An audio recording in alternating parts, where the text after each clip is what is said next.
मागच्या काही दिवसांपासून भारतात इथेनॉल हा विषय चांगलाच चर्चेत आहे. E20, E85 आणि E100 या इंधन प्रकारांबाबत सातत्याने चर्चा सुरू आहे. केंद्रीय मंत्री नितीन गडकरी यांनी काही दिवसांपूर्वी सांगितलं की E100 संदर्भातील प्रस्तावावर त्यांनी स्वाक्षरी केली असून लवकरच E100 देखील उपलब्ध होईल.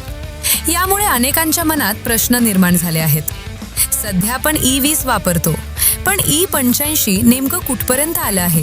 ते कधी येणार? रस्त्यावर गाड्या बंद पडत असल्याचे व्हिडिओ का व्हायरल होत आहेत? आणि या सगळ्या प्रकरणात नितीन गडकरींवर टीका का होत आहे?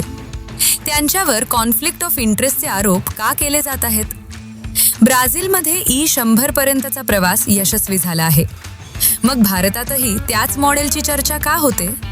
आणि सर्वात महत्त्वाचा प्रश्न म्हणजे इथेनॉलची गरजच काय आहे? पेट्रोल आणि डिझेल उपलब्ध असताना इथेनॉल का वापरायचं? या सर्व प्रश्नांची उत्तरं आज आपण सविस्तर जाणून घेणार आहोत.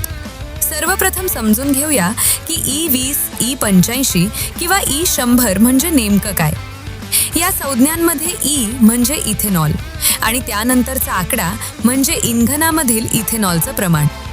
टाटा, महिंद्रा, हुंडई, टोयोटा, ये सब अब धीरे धीरे पूरी गाड़ियाँ इथेनॉल पर 100% फ्लैक्स इंजन पर आएगी. मुझे सूचित करते हुए खुशी हो रही है कि कल रात को 8:30 बजे मैंने फाइल पर साइन किया है, जो फाइल है कि 100% इथेनॉल अब कार में, स्कूटर में, कहीं भी ऑटोमोबाइल में यूज़ करने के स्टैंडर्ड्स के साथ उसके सर्कुलर को निकाल दिया है.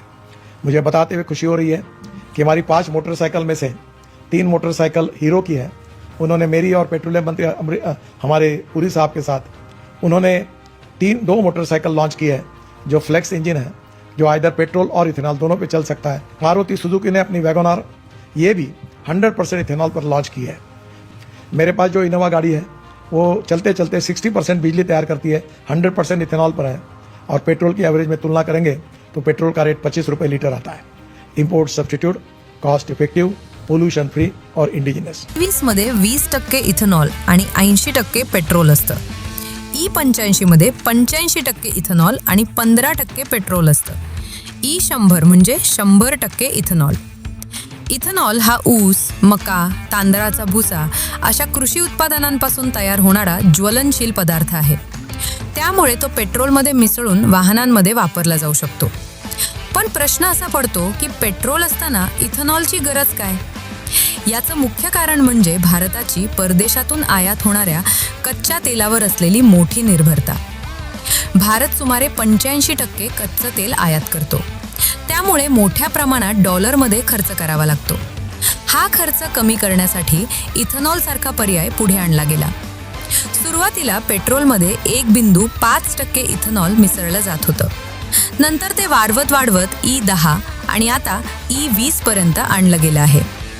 पुढे E85 आणि E100 कडे जाण्याची तयारी सुरू आहे. सरकारचं म्हणणं आहे की यामुळे इंधन आयातीवरील खर्च कमी होईल. तसेच ऊस, मका आणि तांदूळ उत्पादक शेतकऱ्यांनाही फायदा होईल. त्यामुळे ही योजना शेतकरी आणि देशाच्या अर्थव्यवस्थेसाठी फायदेशीर असल्याचा दावा केला जातो. मात्र यावर अनेक प्रश्नही उपस्थित केले जात आहेत. 2015, 2017 किंवा 2018 मध्ये विकत घेतलेल्या वाहनांची इंजिनं शुद्ध पेट्रोलसाठी डिझाईन करण्यात आली होती. अशा इंजिनांमध्ये EV वापरल्यास काही वाहनांमध्ये तांत्रिक अडचणी निर्माण होऊ शकतात. याशिवाय इथेनॉलमध्ये पाणी सहज मिसळतं. पावसाळ्यात टाकीत पाणी गेल्यास इंधनाच्या गुणवत्तेवर परिणाम होऊन काही वाहनं बंद पडण्याच्या घटना समोर आल्या आहेत. टीकाकारांचं म्हणणं आहे की सरकारने आधी फ्लेक्स फ्युएल वाहनांचा प्रसार करायला हवा होता आणि त्यानंतर EV किंवा E85 अनिवार्य करायला हवं होतं.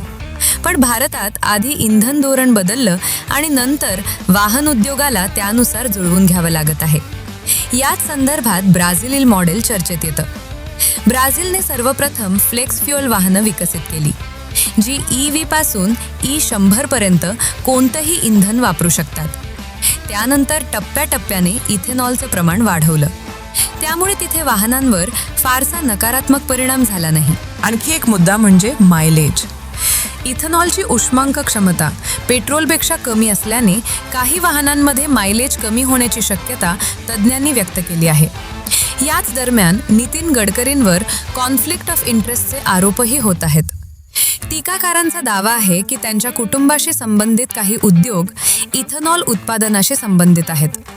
त्यामुळे इथेनॉलला प्रोत्साहन देताना हितसंबंधांचा संघर्ष होऊ शकतो असा आरोप केला जातो. मात्र याबाबत सरकारकडून आणि गडकरींकडून वेगवेगळ्या भूमिका मांडल्या गेल्या आहेत.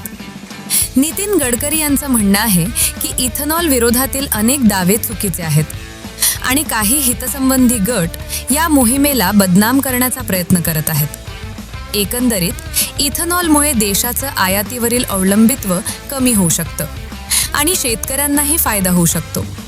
मात्र वाहनांची तयारी, इंजिन सुसंगतता आणि टप्प्याटप्प्याने अंमलबजावणी या बाबींचाही तितकाच विचार होणं आवश्यक आहे. या संपूर्ण इथेनॉल धोरणाबद्दल तुमचं मत काय आहे? भारताने E85 आणि E100 कडे वेगाने वाटचाल करावी का? की आधी वाहन व्यवस्था पूर्णपणे तयार व्हायला हवी? तुमचं मत